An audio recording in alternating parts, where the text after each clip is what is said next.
the Everything But Politics podcast. Hello. Wow, what another great episode we have for you today. And I hope you're ready to learn, because Evan and myself are about to, and it is an honor to meet and welcome naturopathic physician, author, and quantum biology educator, the one of one, Dr. Catherine Clinton. Welcome to our show. Thanks for having me on today. I'm excited to talk about all the good stuff. Let's do it. You and I have been going back and forth for a long time, so this is really exciting. I've been looking forward to this for, gosh, over a year. So truly exciting. Thanks for taking the time. And before we get into things, how are you? How's things in your life? Good. Things are moving really fast, but it's all good. It's all good, and I'm Good. grateful. So, yeah. Beautiful. Well, I think a good starting point for Evan, myself, and all of our listeners is if you could simply define quantum biology in a way that's easiest for us to understand at a very 101 level. Yeah, that's a great question. So, what I really look at is how quantum biology affects our health. And quantum biology is the study of quantum mechanics in living systems. So we're looking at how the flow of electrons, photons of light, protons, how these affect our smallest pieces of biology, our proteins, our enzymes, our DNA, our mitochondria. And the effect is pretty profound. It's this language of frequency in the body where vibration of light or sound or fields of energy like electromagnetic fields hold energy and information for biological action. And for the longest time, we've been working under this chemical mechanical model in science and health of how the body works. There are these biological keys floating around. When they meet their receptor, they unlock the receptor and action happens. Or there's mechanical alignment. And if there's misalignment, you realign that with surgery, and then the body is in health again. But with quantum biology, you're looking at, again, this language of frequency. It's a much faster, much more efficient way to transfer energy and information in the body, which means that it offers a faster, efficient way for healing as well. It's like our current understanding is, we could compare it to sending a letter in the post office, right? You Yeah. get to send that letter, it gets where it's going. But if I want to call you right now, if I want to send you a message on my phone, I can use these fields of energy, electromagnetic fields, to send that information almost instantaneously. And the same thing's happening in the body. We have that chemical, mechanical, body and reaction in the body, like a post office, like sending that letter. But there's also this other mode of communication and action that's taking place almost instantaneously at the speed of light.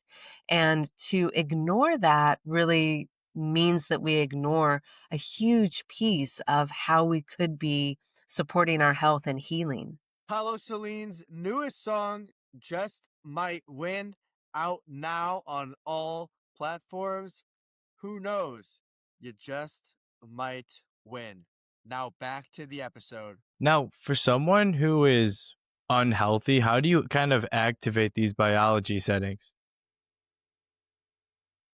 That's a great question. So, what we're looking at is using vibration to activate different biological cascades in the body, whether that's hormonal cascades, whether that's the immune system, whether that's the inflammatory state.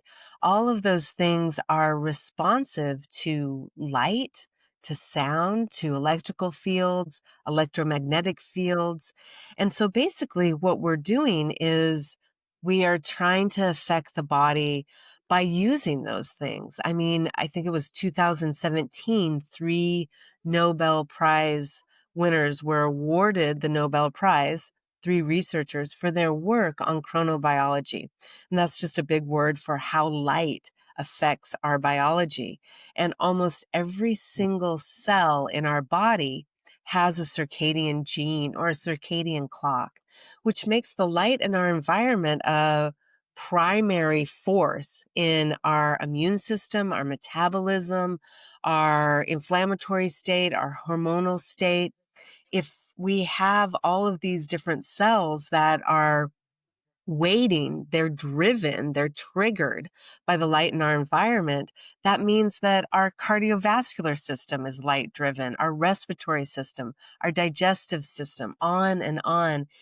That information held in the light in our environment really holds so much information. So what I do with my patients, this is what I teach other people to do, other doctors to do, is to look at the light environment, look at the sound environment, look at disease in the body as a matter of voltage, electrical current, right? There's a way to look at the body where pain, inflammation, disease state is a lack of electrical charge, specifically a negative electrical charge. So all of those things you can really associate with a loss in negative electrical charge. And things like going out in nature, moving your body, grounding, all of those things help support that valuable voltage in the body that's so vital for our health. Yeah, I'm happy you mentioned grounding.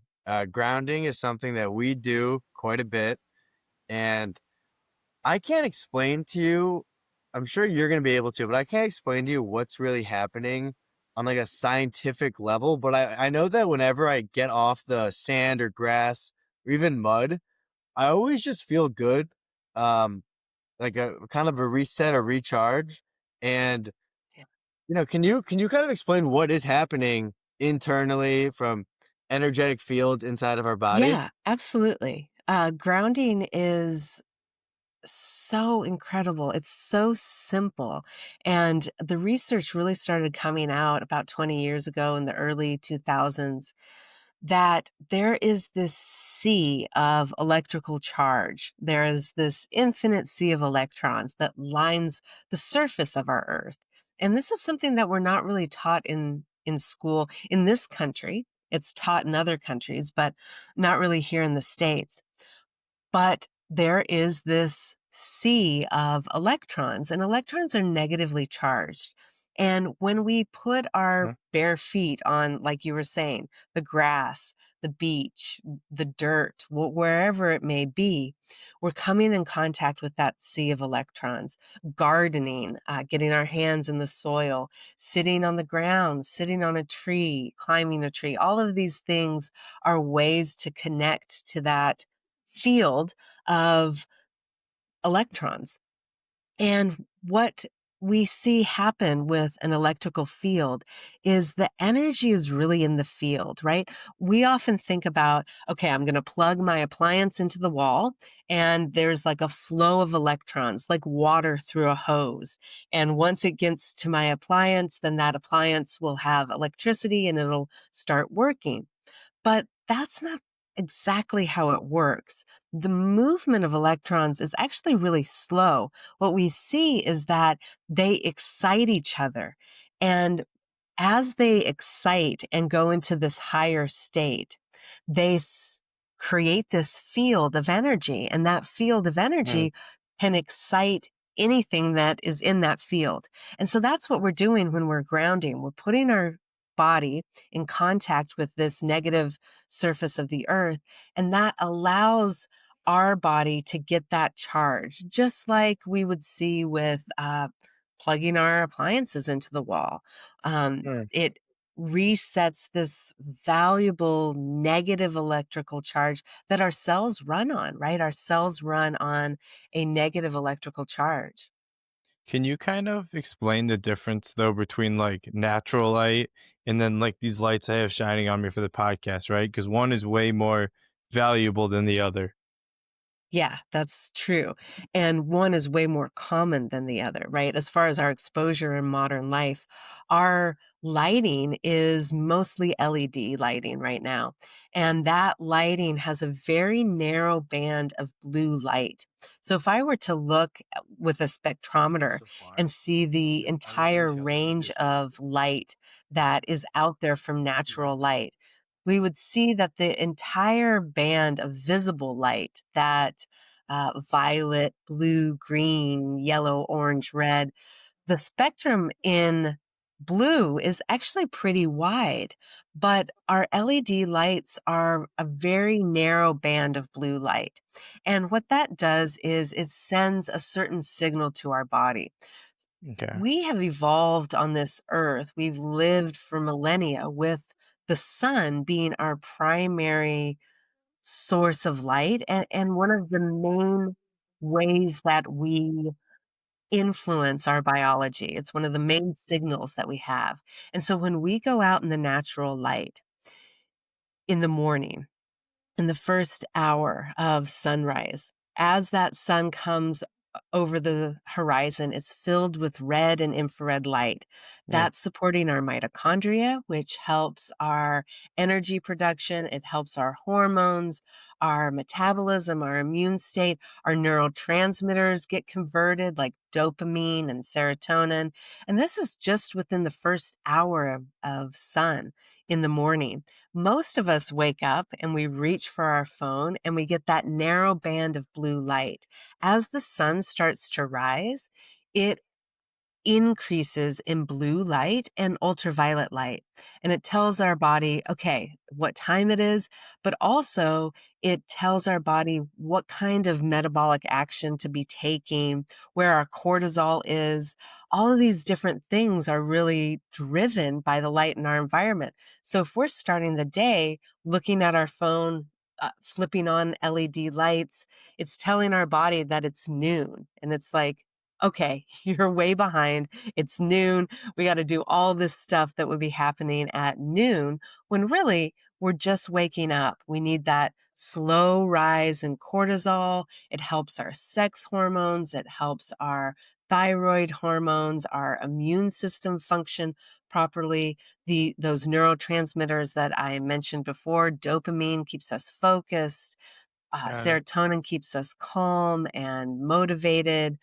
These things are driven by the light in our environment. And that LED lighting that you mentioned, that modern lighting that we have indoors, is just a narrow bit of that blue light. It's not even the full spectrum of blue light. So if I were to take out a spectrometer or a light meter and measure here right now in this room, I have a sliding glass door that is letting in natural light, a window in front of me, but I also have LED lights so you can see me.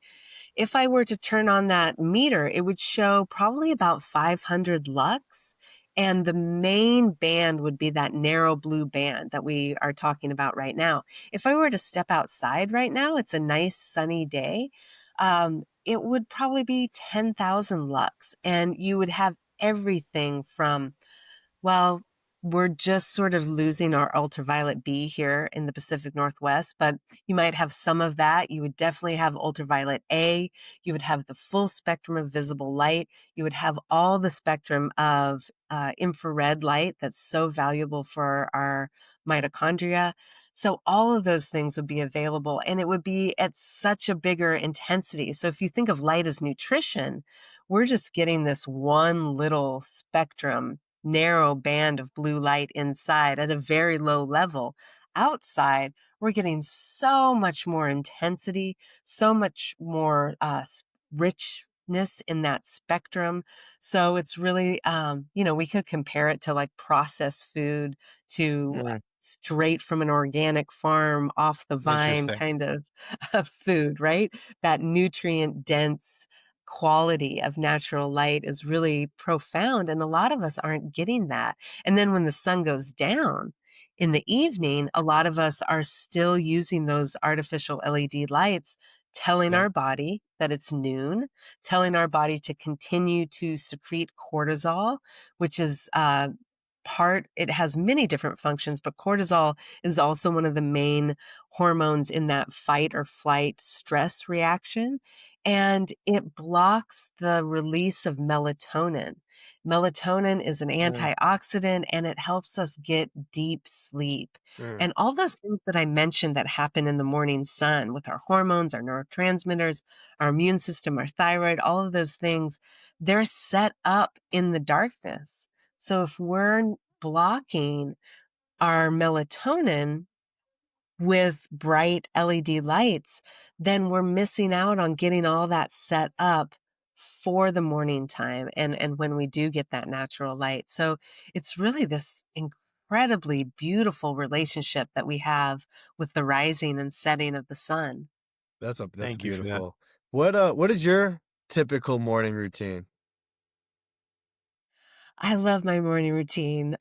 So I wake up and I just still have my eyes closed. And once I sort of get organized in my head, sometimes it's a little dreamy in there, but once I actually am awake, I just I'm just thankful.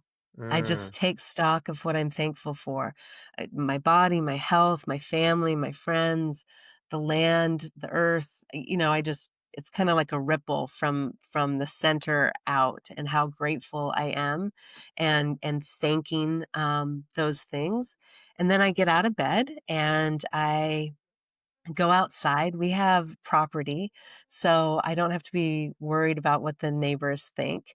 So I can go outside, I can get my body in the sun, my eyes in the sun. I get my bare feet on the ground mm, and I do a little lymphatic exercise to kind of get that lymph moving. Our lymph system takes out all the toxins in the body. And yeah, sometimes I will use sound, just like self generated sound, like humming or chanting or mantras that helps increase our nitric oxide, which helps with oxygenation in the body. It increases oxytocin, that love hormone. So I start the day connecting to the light, connecting to the earth, feeling that sense of gratitude and love. And that can help anchor my day. I mean, I'm human, so sometimes the day goes immediately sideways because mm. of things we can't control, but I really am grateful for that time in the morning. That's beautiful. Now, when you this is obviously a part of your routine now. Was there a point in your medical upbringing where you kind of thought that was foo-foo and not so much a requirement like it is now? Well, to be honest with you, when I was in naturopathic medical school, I got sick my second year. Mm, And so I had never heard of this until I got sick. So I didn't really have the chance to, think, oh, this is woo and weird and it doesn't matter. I immediately was looking for ways to feel better. I was diagnosed with two autoimmune conditions and Lyme disease. And so that's how I actually found this approach to health because I was doing all the lifestyle stuff. I was doing all the supplements and all the herbs and diet and all that stuff. And I was really sick. mm, And so that's when I discovered quantum biology and this approach to health and healing. And so I I never really had that experience where I was healthy, presented with this information and thought, "Oh, that's weird, that's woo." Um, I was just really, really sick trying to get better. And that's when I discovered quantum biology. beautiful. And Dr. Clayton, what is Lyme disease? That's that's a whole ball of wax, right? Lyme disease is a series of symptoms that has been associated with a tick bite Mm, and something that a tick carries and a spirochete. And, you know, um, sometimes people have target rashes, but really the way that I learned about it, and it's really held true in my clinical practice, is that Lyme is like um, it can go by so many different things. It can affect your joints. It can affect your uh, gastrointestinal, digestive tract. It can affect inflammation. It can affect so many things. I mean, they call it the great imitator because it can hit so many different layers, and people are thinking, oh, it's definitely this. They would never think of Lyme disease because the traditional thought is, okay, you're out in the woods and you get this tick bite and you remove the Yeah. tick and you have this target rash and then you're sick. A lot of people develop Lyme disease later. And in my practice, when I was testing people for Lyme disease, I never had a test that came back negative. Now, I was testing people that were sick, but it really led me to believe that this is something that we might all be exposed to, or a large percentage of us are exposed to.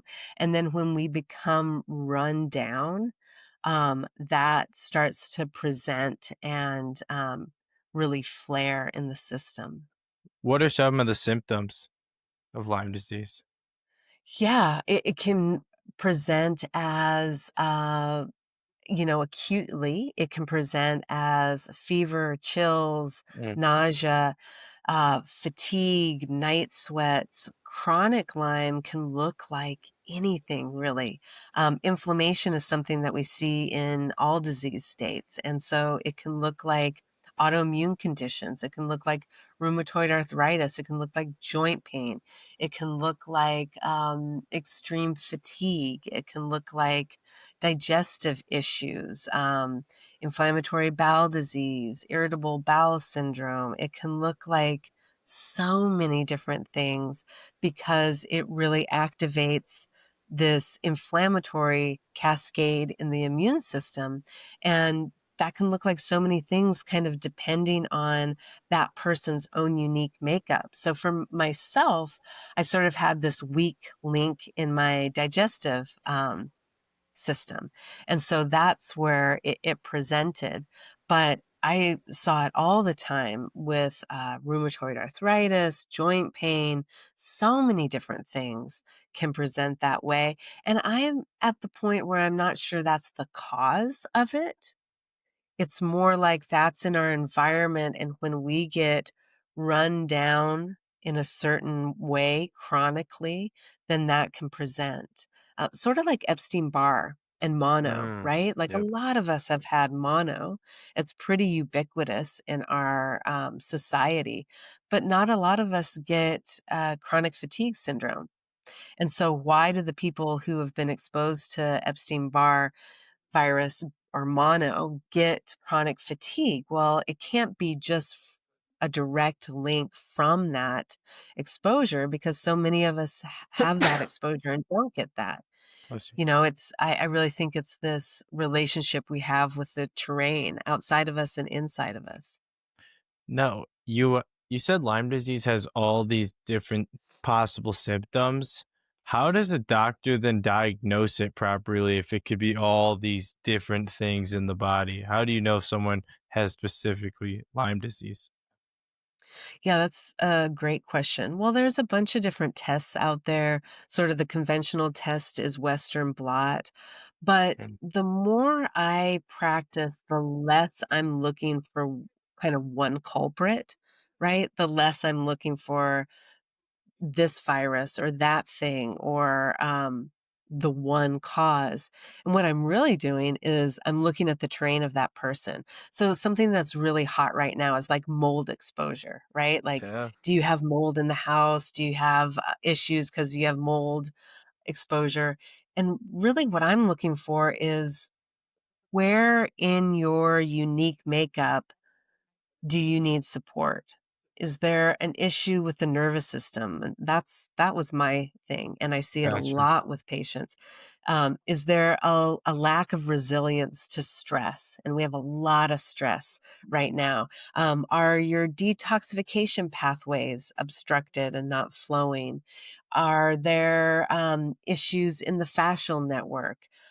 There's so many different things that we could look at with an individual. So, I mean, when it comes to Lyme disease, there are a bunch of great tests out there that can test for Lyme disease, but I'm looking more and more at just individual makeup and where their weak spots are rather than trying to find the outside thing that caused the reaction. Because I, in my case with Lyme disease, I'm pretty sure that I had it for years and years and years. And it wasn't until my second year of school that my nervous system got so overrun that my body just got all inflamed and my immune system went into hyperdrive. And I think that was what led to the Lyme diagnosis rather than me going out in the woods and getting a tick bite and then immediately all these things happen. On the hunt for legendary wings, Buffalo's in Bloomington, Indiana, and Carmel, Indiana has you covered. Crowned top 10 wings in the nation by USA Today, our wings are a fan favorite. Dip into Mrs. Louie's famous sweet Q sauce for that sweet and tangy kick. Visit Buffalo's and wing it like a pro. Something Gary Brecka talks about is the lack of oxygen is the beginning of disease, I believe. It's something of that nature. What is the Yeah. relationship between the lack of oxygen and inflammation? Great question. Well, it comes back to the mitochondria, right? So the mitochondria are those organelles inside of our cells, and they're most well known for their ability to create ATP or the energy currency of the body. But they do so much more than that. And if we don't have oxygen in the body, they're creating ATP in something in the inner membrane of the mitochondria, and it's called the electron transport chain. And these electrons quantum tunnel down this chain. And the last thing that happens is ATP is made. The second to last thing that happens is water is made from a proton coming down and coming together with oxygen. So if we don't have oxygen, we don't have mitochondrial function. And like I said, mitochondria aren't just making ATP, they're creating a ton of different hormones. They create pregnenolone, which is like the backbone to our sex hormones, our stress hormones. They are messengers. They create reactive oxygen species that help influence our hormones, our immune system. They they're huge. They actually are kind of like this messaging hub where they're able to sense what's happening in our external environment and our internal environment and then send out messages. They create light in the form of biophotons, and these light signals are forms of communication in the body. The more biophotons, the more reactive oxygen species in the body, the more inflamed we are. It sends out this inflammatory signal. So, oxygen and mitochondria really have this intimate relationship, and that directly influences our inflammatory state. I Thank you so Whenever I much for hear that. mitochondria, I'm reminded of my high school biology days, which is the Yes. mitochondria is the powerhouse of the cell. I don't think I'll ever forget that. Um, that's too funny. So, what are some common practices that the common man or woman could do to reduce inflammation on a daily basis? Great question. We talked about one of them. The research with earthing, and there are hundreds of Grounding. research studies out Yep. there, grounding, show how great it is for inflammation. And people say, well, how long do I have to be out there? Well, honestly, the longer the better, right? But as soon as our body makes contact with that negative negatively charged surface of the earth, then action starts to happen right then. So yes, the longer the better, it's great. But as soon as you make contact with the earth, that inflammation starts to go down. That nervous system starts to get regulated. That vagus nerve starts to become more toned. So grounding or earthing is a great way to reduce inflammation. Okay. Another thing that we talked about was aligning with the rhythm of the light, the rising and setting of the sun, going out in the first hour upon waking, first half an hour, making sure that we lower our lights at night. When we have those bright LED lights, again, they're blocking that release of melatonin, and melatonin is a master antioxidant. Just going outside throughout the day, getting that natural light, even when it is dark and gray and cloudy and dreary, there is so much infrared energy.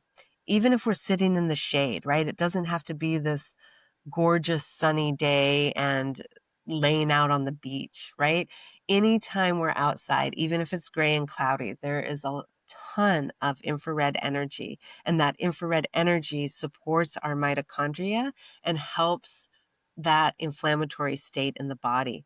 And then I think something that people don't think a lot about when it comes to inflammation is the state of our thoughts. There's a field of research called psychoneuroimmunology, how our thoughts and emotions impact our biology. And our emotions have a predictable influence on our biology. Emotions like fear, anger, ruminating thoughts, they can all increase our inflammatory state. And emotions like love, gratitude, contentment, awe, they have the opposite effect. They can actually be anti-inflammatory.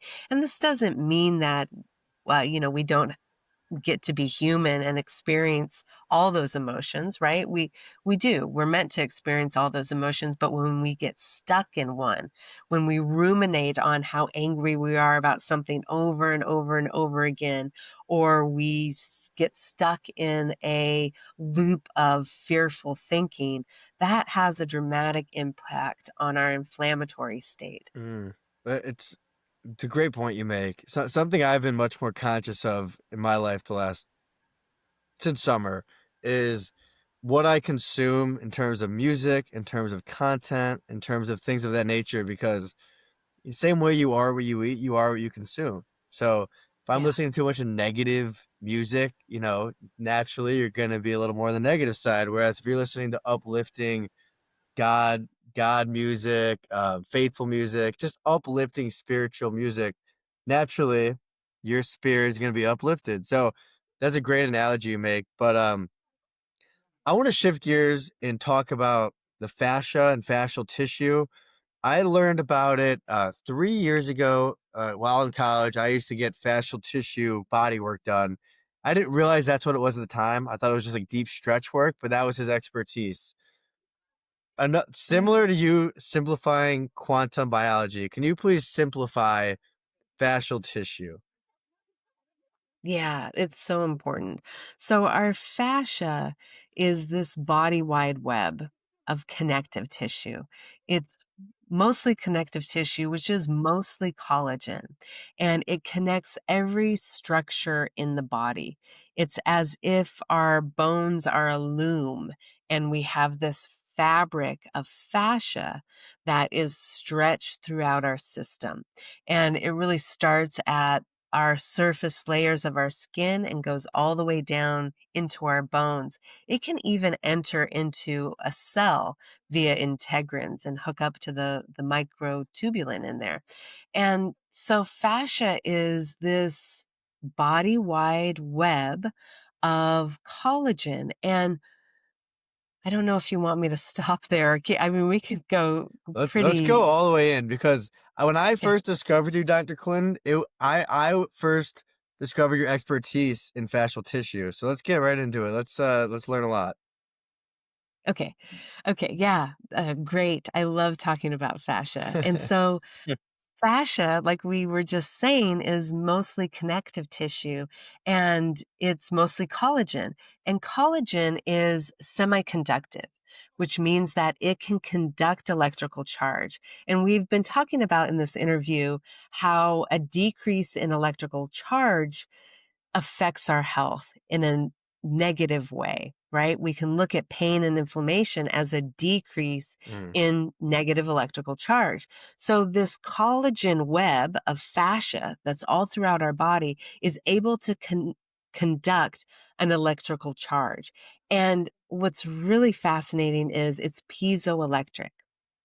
Like a quartz crystal, when a quartz crystal is compressed by manual compression or when it's exposed to pressure waves, it creates an electrical current. Our fascia is the same way.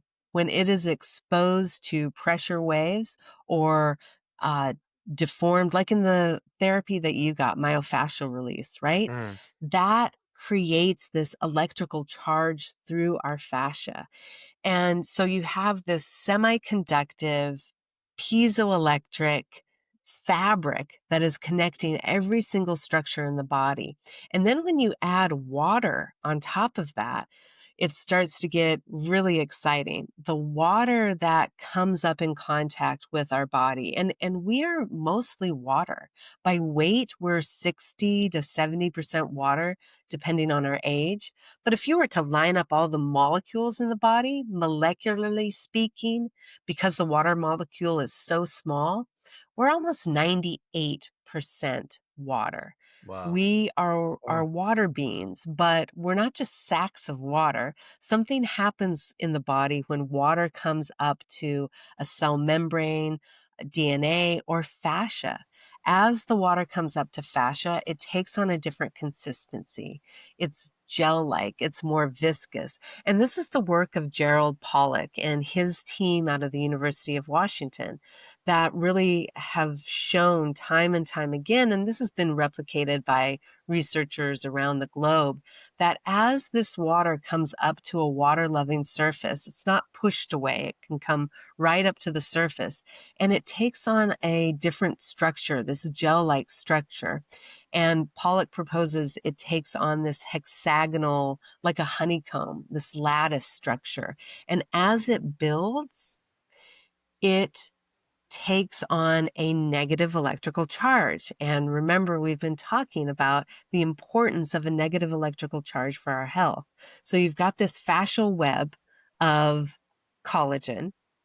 It is lined with this EZ, he calls it exclusion zone water, or EZ water for short, this liquid crystal water that is negatively charged. As it builds, it pushes out a hydrogen or a proton and creates what people are calling a proton rich zone or a proton wire. But just like a 9-volt battery, that 9-volt battery has a separation of charge between the positive end and the negative end. Same thing with this water, that negatively charged water against our fascia, that positively charged zone of water that's formed right outside of the negatively charged water creates this separation of charge.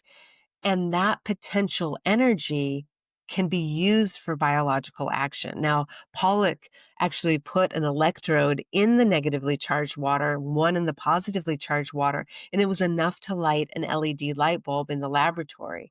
And so you've got this idea that our fascia is semiconductive. It can create an electrical current when it is deformed, right? From manual body work like you were getting, from sound waves, or from movement. On top of that, you've got this water that's creating this water battery and a source of energy in the body. Now we'll add one more layer to that because it's just so incredible. When you look at how fascia is formed, that collagen is laid down as a triple helix. And we're used to thinking of DNA in that double helix like a ladder, right? But this triple helix in collagen creates a tubule, a really small tubule. They're called tropocollagen nanotubules. And they have water on the outside of them, but they have this specialized water on the inside of them. And there's research that has shown that this special liquid crystal water, this water battery, forms on the inside of the tubule. And if infrared energy, because infrared energy is the energy that builds this specialized water in the body, if that infrared energy is present, then it actually creates this water battery that propels fluid, water, particles, protons throughout this fascial fabric. And protons can actually quantum jump through this system. So you have this quantum highway of energy, of information that can conduct information at long distances. And so the fascia takes on such a bigger role than what I learned about in school. It's just fascinating. Just hearing you Wow. just talk about it, and then for me to think about it in my own head, it's crazy to think that all this is happening inside of all of us right now. There's just this world inside of our world that you don't even Yeah. account for, and how everything is so truly connected. Like from your pinky toe to your ear, like everything is just so intertwined. So just crazy. And so prior to this, I was telling our uncle about this podcast and kind of what we're going to be covering. And he told me to ask you about something he's experienced. Sorry to throw you under the bus, Jamie, but something he's experienced is like plantar fasciitis. Can you get the correct pronunciation for our listeners? Yeah, plantar fasciitis. Yes. Yeah. What And can he do that's to cure that?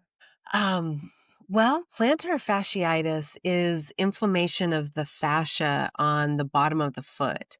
And actually, that's one of the reasons why putting our bare feet on the ground is so powerful and so effective is because our fascia, which is semiconductive, it comes in contact with that surface of negative electrons and it can be excited and it can conduct that energy through that fascial web. And there's been a lot of really cool research out in the last 5-10 years showing that plantar fasciitis really responds to hydration, right? So making sure we have the building blocks of this water. It responds to sound therapies. So when we go and get professional therapy and help for plantar fasciitis, we want to talk with them about whether they have any experience with using um, like EMS, electrical wave Right. stimulation, or sound therapy, or ultrasound. And this is something that physical therapists use often in rehabbing injuries, and they have for decades. But using it specifically for plantar fasciitis can be really helpful. And of course, I don't know your uncle and everything he's dealing with, but just generally speaking, plantar fasciitis seems to really respond to grounding, to hydration, to finding professional help that addresses that capacity for the fascia to respond to deformation and that piezoelectric effect. So ultrasound, electric shock wave therapy, right? All of these things have been shown to be really impactful. Some therapists even use certain exercises, expanding that fascial band with certain like balls or devices out there. So there's actually lots of options, but it often comes down to finding someone to work with that knows about these things, that's open to these things. Dr. Clinton, I could say personally about my uncle, he is definitely not grounding. So we will definitely be telling him to get his feet on the grass. I want to thank you so much for joining us on the Everything But Politics podcast. It's been so much fun. For our listeners who want to learn more about you and what you have to offer, can you give us a quick way for them to follow you and join your work? Yeah, absolutely. Well, thank you for having me today. I love talking about this stuff, and people can find me at drcatherineclinton.com. I'm just Dr. Catherine Clinton wherever I am. I Wonderful. didn't get creative with it and have some jazzy name. I'm just Dr. Catherine Clinton. So drcatherineclinton.com. I'm Dr. Catherine Clinton on Instagram, Facebook, YouTube. And I actually have a new book coming out called Wonderful. Optimize. And it's all about this fascia, light, electric capacity of the body, all of these things that we're talking about, earthing, circadian rhythm, the mitochondria, and it's all in there, and it's available for pre-order now at drcatherineclinton.com/optimize. And it's at all the major book outlets. So I'm really excited to get that out there. That's amazing. And anyone listening, we'll have the link in the bio so you could pre-order the book. So thank you so much, Dr. Clinton. It's been so exciting to learn from you. Thank you. Yeah, thank you guys so much.